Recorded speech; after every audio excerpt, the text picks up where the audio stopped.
Welcome to the Joy School Podcast. Real talk about what it takes to create your happiest, healthiest, and most dynamic life. And now, here's your host, transformational life coach, happiness strategist, and best-selling author, Kristi Ling Spencer.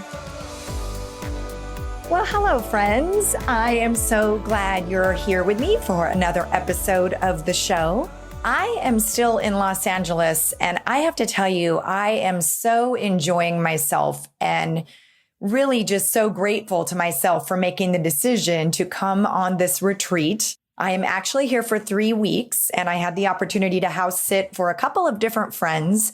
And it's a long time to be away from home, but I am so grateful to be here. I am having lots of quiet time, lots of time with furry friends who I am watching while I'm house sitting. And it's basically just a self-created retreat where I am going back and forth between getting a ton of work done and special projects I'm working on for you all. I'm working on a new book proposal. I have client work that I'm doing. So I've just been in this amazing phase of doing a ton of work and being super productive, but also balancing that out with just really taking excellent care of myself, a whole new level of self-care. I am doing a lot of meditation, a lot of yoga, eating super clean, and focusing on getting a lot of rest.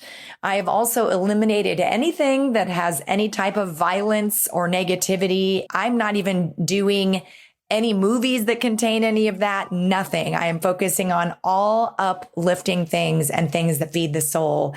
And after just a few days of this, I'm feeling so great and energized. Sometimes in life, you have to recognize opportunities that come your way as hints that it's time for you to shift gears a little bit. And that kind of is what led me to the topics for today's show. I'm so glad that I made the bold decision to come out here for this extended stay.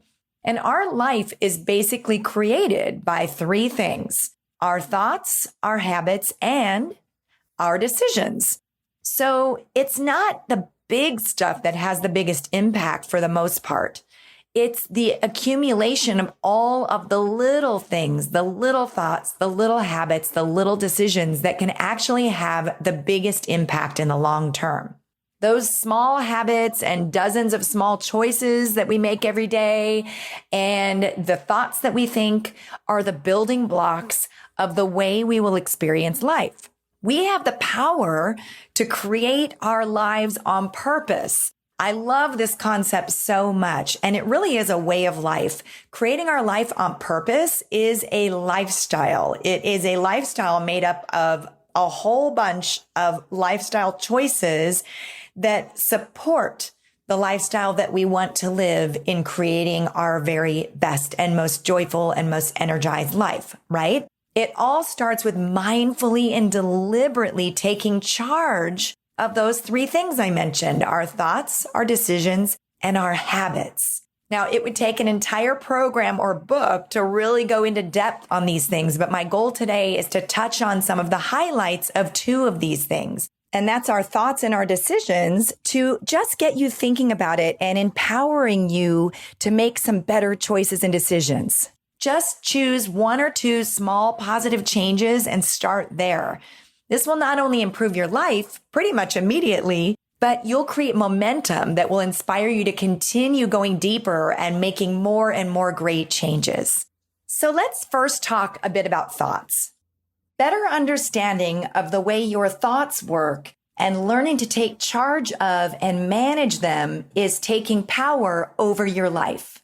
Let me say that once more, because this is so big, friends. Better understanding of the way your thoughts work and learning to take charge of and manage them is taking power over your life.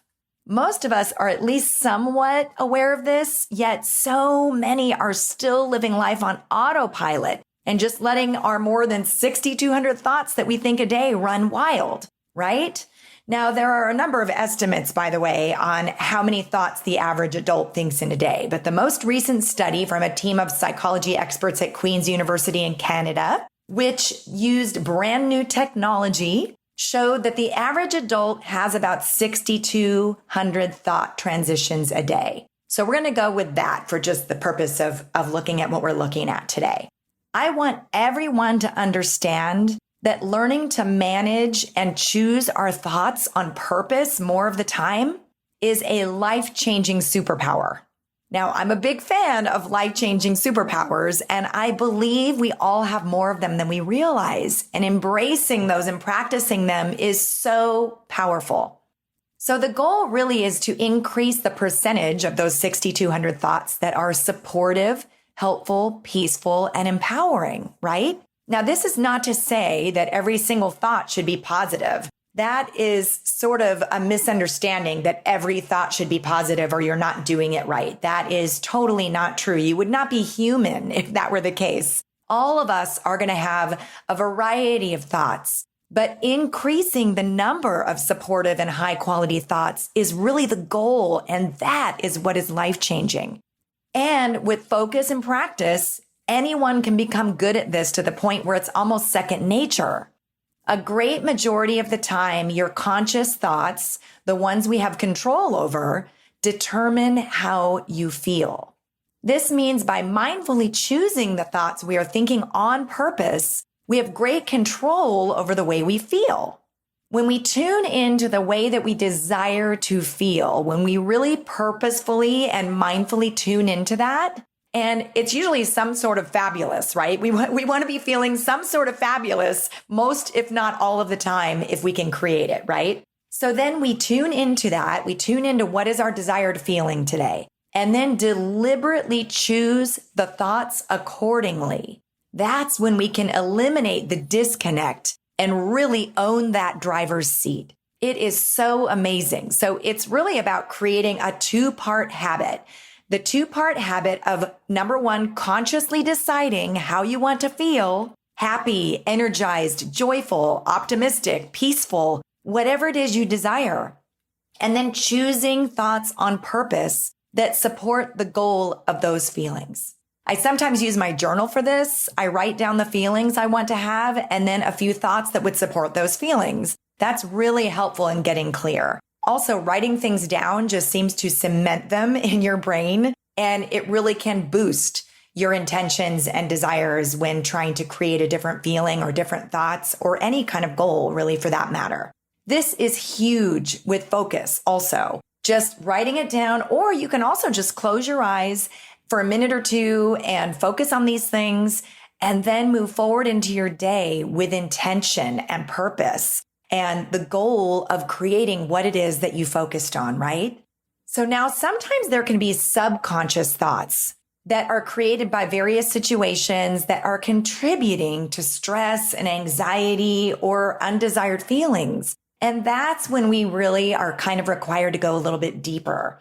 These are like noise in the background that can really have an effect on how we feel. Many times this is situational, such as the impending loss of a job or another big change that's coming into your life. And it's sort of looming, right? So it's creating this subconscious vibe that is affecting how you feel. This is an area where things like more exercise, meditation, healthy eating, deliberately choosing high quality conscious thoughts can be hugely helpful.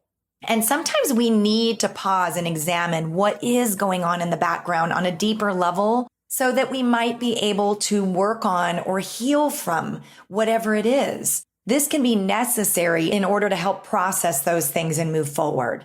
Sometimes an excellent therapist or a coach can be helpful here depending on what your individual needs are. Everybody's different, but just know that if you're feeling unsure about why you're feeling the way you're feeling and you've tuned into your thoughts and you really don't feel like your gut and your soul is telling you that it's not those thoughts that are causing the anxiety or whatever the undesired feeling is, that's when you kind of know it's time to peel back the layers and go a little bit deeper. Or sometimes if you pause, you just realize, oh yeah, I have that big job change coming up in 6 weeks. Well, no wonder I'm feeling this way, even if you're not thinking about that job change in the moment, right? And then that's how you can really take charge and work on creating a little bit of change and feeling better and creating your desired feelings when you have things that are underlying in the background that are causing the way we're feeling or causing thoughts, right? Sometimes those things then cause conscious thoughts. So it's all connected, but really just purposefully examining everything is where the power is. And by the way, sometimes we actually want to feel sad or even angry. And it's very healthy to allow ourselves this now and then. We are all human, having a human experience, and we are not immune to having some sadness now and then, or anger, or whatever the feelings are, right? And it's, like I said, it's healthy to allow this. I lost a dear friend to cancer about 1.5 years ago, and in the days leading up to that, and of course in the days after, I wanted to allow all those emotions to process. The sadness, the anger, the heartbreak, the frustration, all of it. And I chose on purpose to allow myself just to be there and sit with those things for quite a while and be in grief and feel those feelings. And that's what I needed to do. Sometimes we need to do that to work through things. Sometimes we have to sit and process emotions in life in order to move forward and heal from them. And also from some situations in order to grow from whatever it was that took place. This is also part of thought management and part of the foundation for a happier, healthier life. All right, so let's now talk a little bit about our decisions. So generally, our thoughts are what lead to feelings, which then lead us to decisions and choices. And just like thoughts, there is research that supports that we actually make up to several thousand decisions or choices per day. Now, most of these are tiny and we don't even think about them, but they all affect our life in some way. So what if we could take mindful charge of more of our decisions and choices in the same way we want to take charge of our thoughts? Well, we can. I believe the foundation here is asking ourselves high quality, qualifying questions before we make decisions. Both large and small, by the way.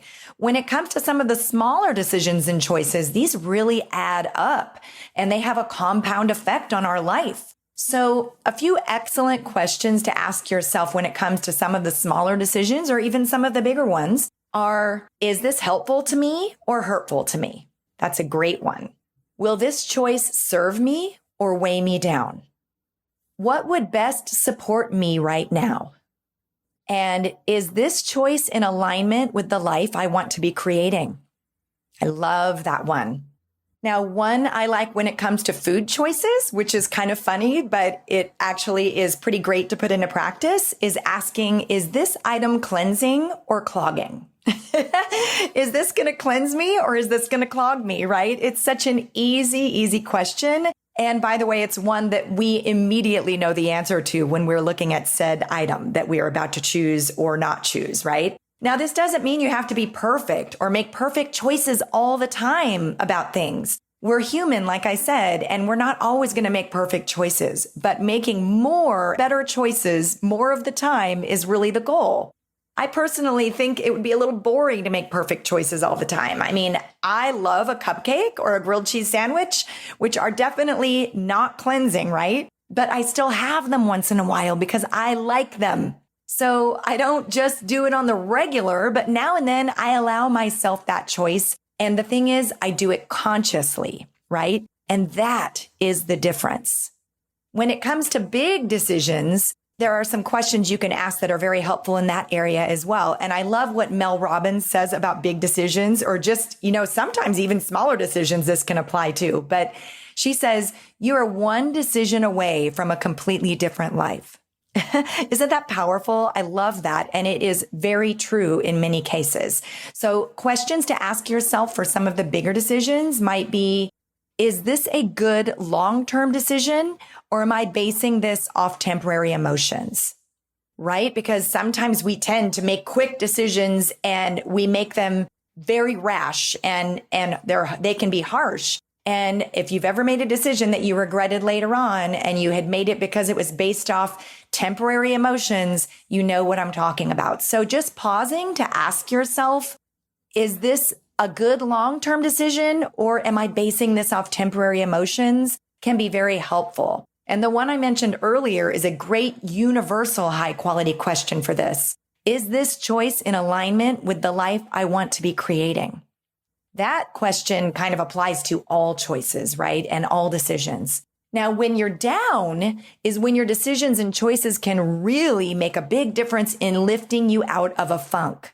Back years ago when I was going through my divorce, I was feeling so heartbroken. And there was one morning I could barely get out of bed. And I know we've all been there. We've all had those moments where we just do not want to get out of bed and face the day, right? But for me personally, I knew that making myself get up and do something healthy for my body would be helpful on a number of levels.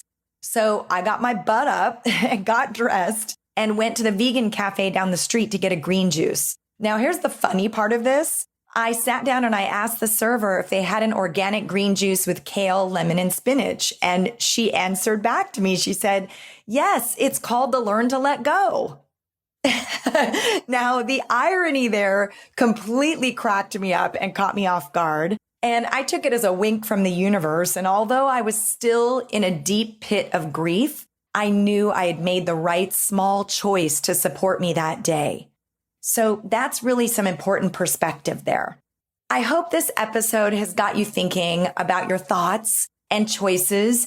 And yes, it's actually important to think about your thoughts. I know that sounds funny, but it's true. When we think about our thoughts, there is so much power there. And looking for ways that you can up-level the choices and decisions you're making in your life to better support the amazing, energetic, joyful life we're all working to create, right? And I thank you for allowing me to share a few of my 6,200 thoughts with you today. So if you enjoyed this episode, I would be so grateful if you would leave a review over on Apple Podcasts. This is how you can help the show reach more people who might also enjoy it. And I love reading what you have to say. Be sure to connect with me over on social media. Say hi to me on Instagram. I love hearing from you. And you can visit my website at KristiLingSpencer.com, where I have some free downloads and resources for you. Sending you so much love. And until next time, remember, you've got what it takes to create more amazing days. And more amazing days make up a pretty amazing life. Have a beautiful week, friends, and I will see you soon.